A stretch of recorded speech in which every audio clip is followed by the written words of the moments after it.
ng isang babaeng tao. Nang oras na kumakain, itong Panginoon natin ay siya na mang pagdating ni Magdalene ng butihin, lumbay na walang kahambing. Page 50. Kapag dakang ay lumuhod sa paanan nga ni Jesus, luha sa matay na nagos, paay hinag kang libobos, at pinahira ng buhok, at kaniyang binuksan pa balsamirang mahalaga. Nang kay Jesus na makita, pinatawad kapag daga ang sala ni Magdalena. Nang mangyari naman ito, agad na naog si Kristo sa Galilea tumungo. Mangangaral na totoo sa madlang maraming tao. Pangamba ng mga apostoles sa kalautan ng langit.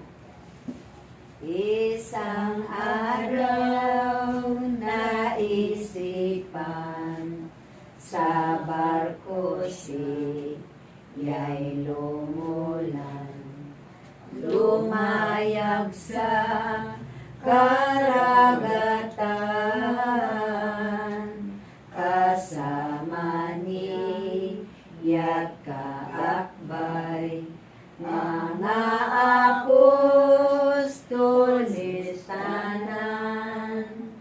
Nang sila ay mapalaon, si Jesus ay nakatulog. Dito nga ay umunos, wala na takot-takot, halos ang barko'y lumubog. Dito'y nangagsipangamba ang mga alagad niya. Si Jesus ay dinulog na at ginising kapag daka. Ito ang ipinagbadya, puon anila't maestro, kami po ay iligtas mo. At lulubog na nga tayo, malakas nga ning totoo ang hangin at ulan dito. Sagot ni Jesus na Ama, o mga katotoan niya, kulang ng sampalataya. Bakit kayo'y nangangamba? narito't ako'y kasama. Di bagat nakita ninyo ang madlang magawa ko. Ano sa panahong ito at kayo'y nalilito, takot ay di mamagkano, nang ito'y maipangusap, lumubay na ang dagat, pinauntos niya't sukat, at pinalinaw na agad, hangin at ulang malakas, ay ano nga'y nang makita ng mga alagad niya. Anong tao ito anila? Tubig, hangin, at lahat na sumusunod sa kaniya. Nang makaahon na naman, si Jesus ay may natingnan, dalawang inaalihan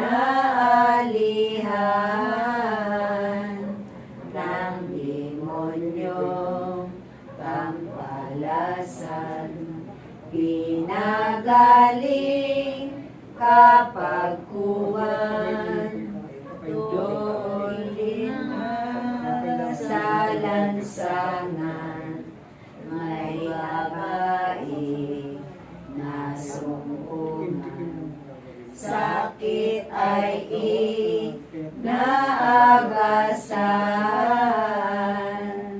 mahaba ng taot araw, pinagaling niya naman.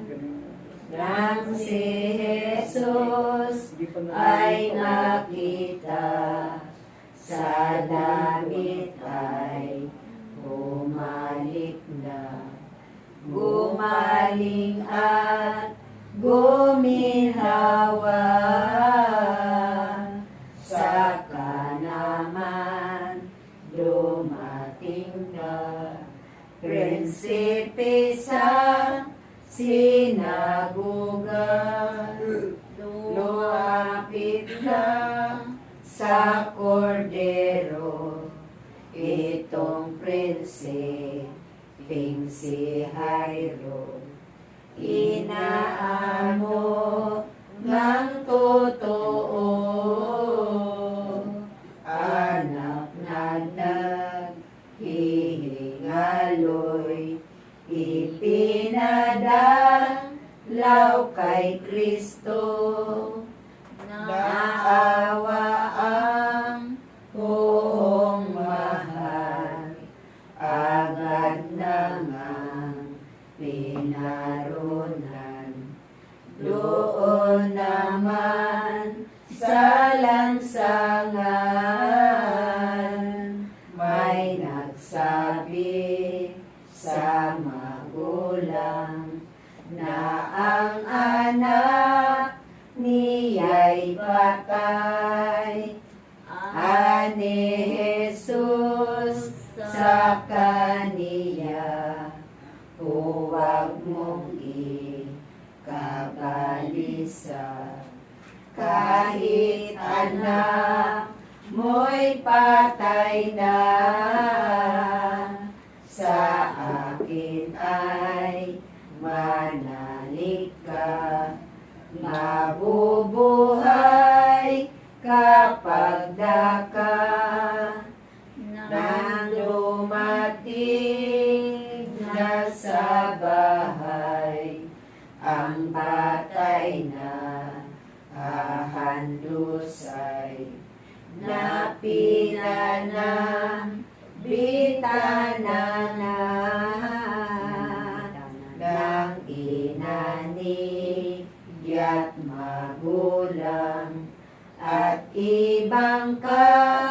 mag-anakan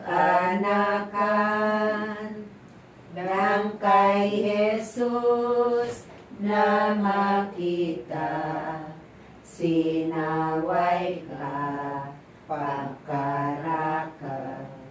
Huwag kang tumangis muna, hindi iyan patayan yan. Natutulog lamang siya, sa silid ay pinapanaw, yaong tao karamihan, at ang pinatira lamang ang ama't ng magulang ng nabuburol na bangkay, ang kasama nga ni Kristo, si Juan, Pedro, Jacobo, na dati niyang katuto, sila ang saksing totoo nitong dakilang milagro. Tinangan sa kamay ang nabuburol na bangkay, at tinawag kapag kuwan ng si Jesus mapakinggan, kapag dakat ay nabuhay. Itong milagro ni Kristo, nahayag sa madlang tao, pinurisi yang totoo, ngunit siyang naging aldo sa eskribas at parisiyo, nang gustong labing dalawa mga apostolis niya, pumili siyang muli pa ng 72 disipulong makakasama. Sila nga ay mangangaral sa buong sangkatauhan, magpapakilalang tunay mga misteryo tanan ng Diyos sa kalangitan. Tinuturo ang lahat na ng mga gawang maganda, at ang masasapit nila kung si Jesus mamatay na, yaon man di walang sala. Sila naman ay binigyan ng ganap ng kabagsikan, gumawa ng kababalagan, nang sila'y paniwalaan sa anumang iaaral. Ang pasyon, ere na may resurrection. Ang ikatlo'y adorasyon, ere na may limitasyon. Ito ang aral ng pasyon. Sa ngalan ng Ama, ng Anak, Espiritu Santo. 87. Amen. 53.